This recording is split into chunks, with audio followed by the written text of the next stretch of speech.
I see a lot of business owners actually get to a certain point where they're struggling to delegate properly. So they might have a team, but they've reached a kind of bottleneck where they just don't know how to get beyond. Perhaps that's the point where they're going to think, okay, I'm going to get an operator. For us, we typically sit in that team size of somewhere between 7 and 30. Like, we work for clients of that size. Beyond 30, they've probably already made the call. I don't know how they can get to that size. But 7 and 30 is the point where they've probably been trying to run it themselves on adrenaline. And what I've seen is the founder is someone who's just delegating and delegating task. And the founder's just running on adrenaline. And I think there's a problem there because there's a way that they're doing this wrong. It's the way it's going out and the way it's coming back in. One of the problems is how they're giving out the work. They're giving it out as a task. And the problem is what they get back is people responding to tasks and asking for decisions. When what they should be saying is, we should be giving you an outcome and you own that outcome. And if they don't do that, then you become this massive, everything rolls up to that one person to make the decisions for the team. And then you're training the team to expect that behavior. Like,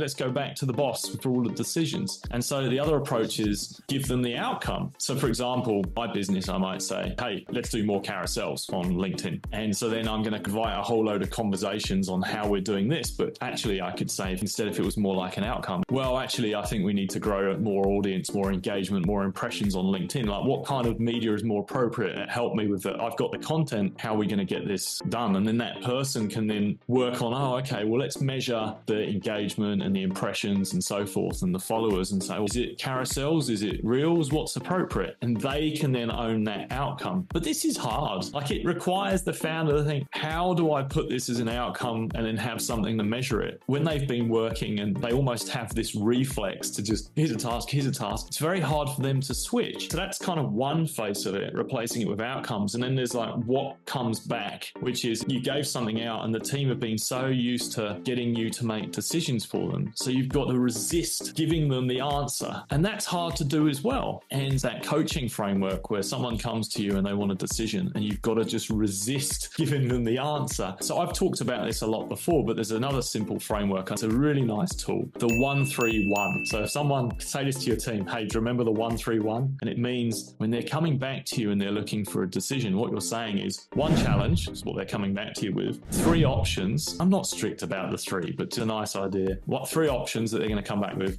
1 suggestion. There's a big difference between someone coming back to you with options and then someone actually saying, well, I choose this option, we should do this. They're much more invested. So 1-3-1, 1 challenge, 3 options. And one of those options might be do nothing or no change, followed by 1 suggestion. It puts them in it. And then as you get more comfortable with them, they grow more confidence. They can start owning things more and more. But I say this is not easy for a lot of founders to do, to switch from scattergunning tasks and making decisions to outcome, measure, coach, this kind of approach. So if this is something that you're not going to easily do and you've got that team, then this is exactly where you're getting to the point where you're going to want someone between you, the founder, and the team. They can do it. They can be the person, an operator, who's going to handle the team and do the coaching and make them more autonomous.